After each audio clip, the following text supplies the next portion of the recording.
Faktor-faktor yang mendorong perkembangan sektor perindustrian di Jerman pada akhir abad ke-19 Masihi. Perkembangan dalam bidang perindustrian di negara Jerman dapat dikesan sejak akhir abad ke-19 Masihi.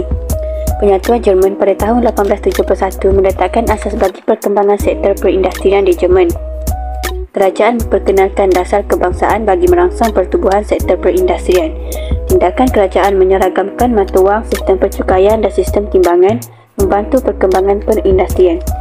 Pada amnya, terdapat beberapa faktor yang mendorong perkembangan sektor perindustrian di Jerman pada akhir abad ke-19 Masihi.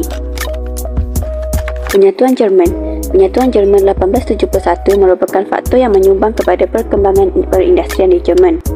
Selepas penyatuan Jerman, berlaku penyeragaman dalam sistem percukaian, sistem timbangan, sistem perundangan dan penggunaan mata wang.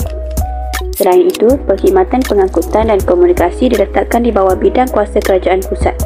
Jelas nyata, penyatuan Jerman telah melahirkan suasana yang amat kondusif untuk merangsang pertumbuhan industri di Jerman. Penubuhan kesatuan kredit merangsang pertumbuhan sektor perindustrian di Jerman. Kesatuan ini berperanan memberi bantuan kewangan kepada pengusaha-pengusaha industri.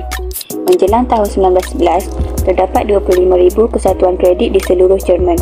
Contohnya, kesatuan kredit yang memberi bantuan kewangan kepada pengusaha industri ialah Kesatuan Kredit Charles Delitzsch.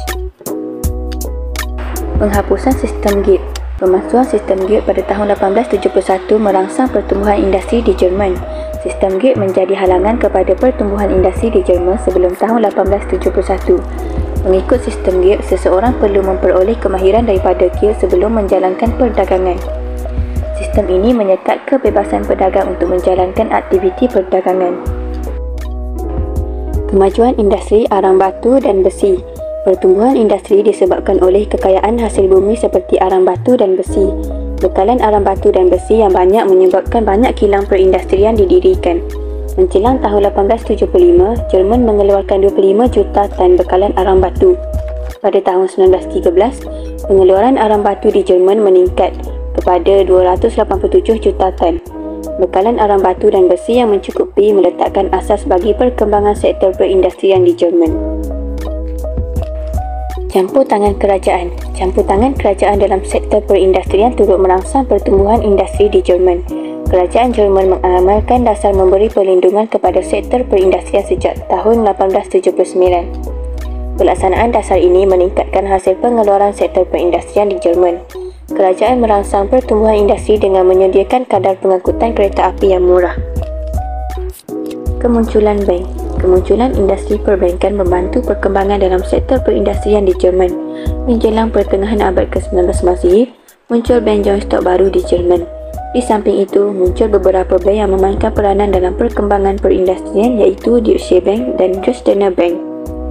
Bank-bank ini memberikan modal kepada pengusaha-pengusaha yang terlibat dalam bidang perindustrian. Selain itu, bank juga menyediakan pinjaman jangka panjang bagi merangsang pertumbuhan sektor perindustrian.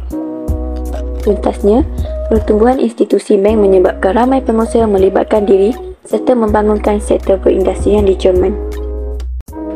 Kesimpulannya, selepas penyatuan Jerman, bidang perindustrian mula berkembang dengan pesat di Jerman. Tindakan kerajaan yang memberi pelbagai insentif dan dana merancangkan perkembangan sektor perindustrian.